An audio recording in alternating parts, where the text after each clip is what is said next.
J'ai fait un stage à Montréal quand j'étais plus jeune. Le problème de ce stage, c'est que j'avais pas grand chose à faire, j'étais tout seul dans le bureau. Du coup, j'avais tendance à m'ennuyer parce que les journées étaient longues.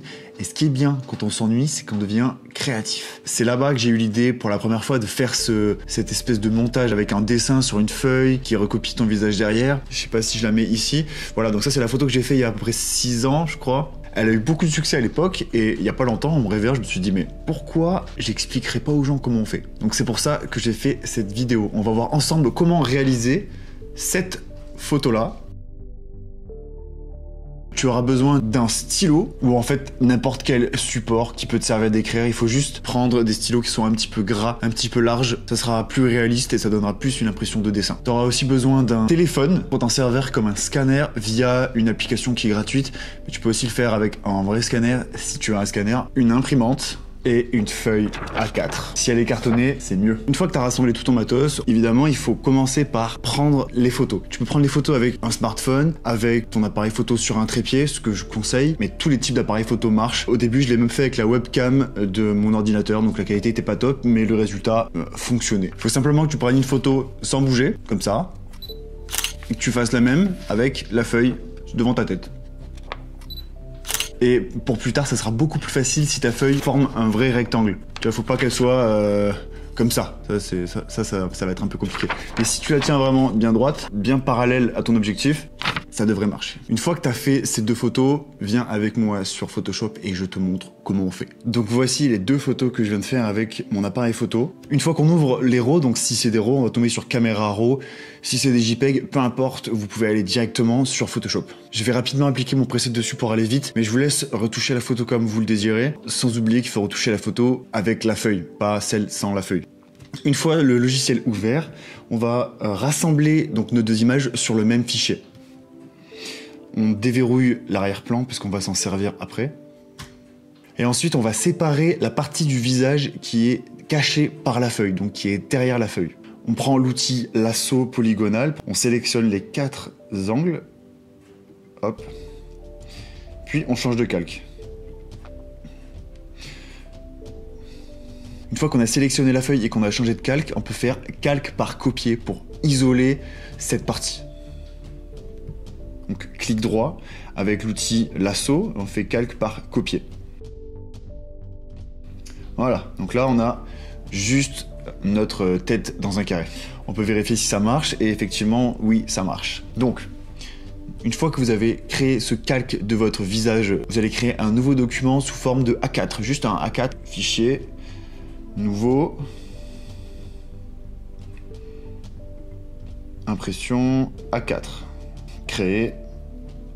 Voilà, nickel. On va prendre notre petit carré qu'on vient de créer. On va le mettre dans ce calque-là. On va agrandir cette image pour qu'elle atteigne le maximum de notre fichier. Voilà, une fois qu'on a rempli toute la page, on va passer l'image en noir et blanc parce que les couleurs sont complètement inutiles. Donc hop, pomme U. Teinte de saturation, donc là on peut enlever la couleur et ensuite on va le mettre une légère courbe pour augmenter le contraste. Voilà, ça ne sera que plus simple après. Voilà, n'ayez pas peur d'y aller un peu fort, hein, voilà.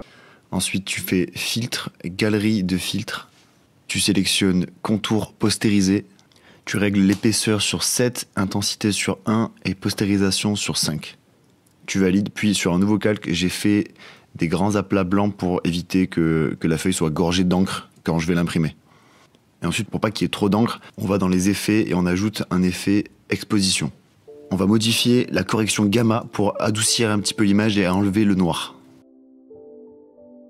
Ensuite, la photo qu'on vient d'exporter au format A4, on va l'imprimer. T'as plus qu'à te mettre sur une vitre lumineuse et à décalquer le dessin qu'on vient de faire. Donc t'as juste à repasser sur les zones noires en te concentrant sur les yeux. C'est hyper important, les yeux.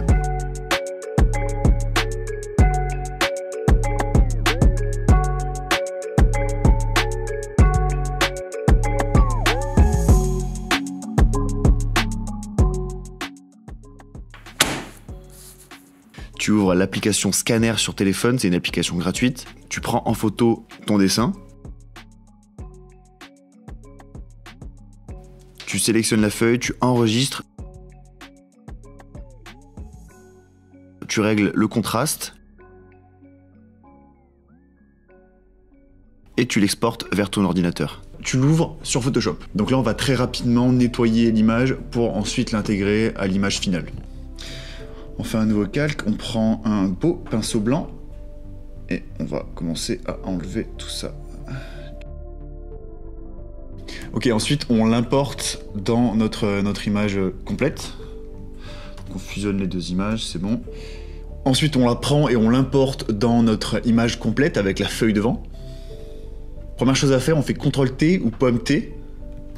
Hop. Pour la mettre en symétrie, parce que là l'image elle était en symétrie parce qu'on l'a fait en transparence. Donc on va faire axe, symétrie horizontale. Boum. Une fois que ça c'est fait, on passe en mode produit. On refait CTRL-T, torsion. Et on va lier les angles. Et voilà. Mais si jamais t'es pas fan du résultat, bah, tu peux réimprimer la feuille et essayer avec peut-être un crayon ou un stylo pour avoir différents effets. C'est tout pour cette petite vidéo, elle était un peu plus longue que d'habitude, un petit peu plus compliquée aussi peut-être. Mais en tout cas, si tu as suivi ce tuto et que tu as fait toi aussi ce dessin avec la feuille, je serais hyper heureux de le voir. Envoie-moi directement un message sur Insta, je suis juste hyper curieux de voir ce que vous avez pu faire avec ce tutoriel. Merci d'avoir regardé jusque là, si jamais t'as adoré cette vidéo, mets-moi un petit pouce, ça m'aide énormément pour le référencement. Sinon d'ici là, oublie pas de sortir, de faire des photos, et moi je te dis à bientôt.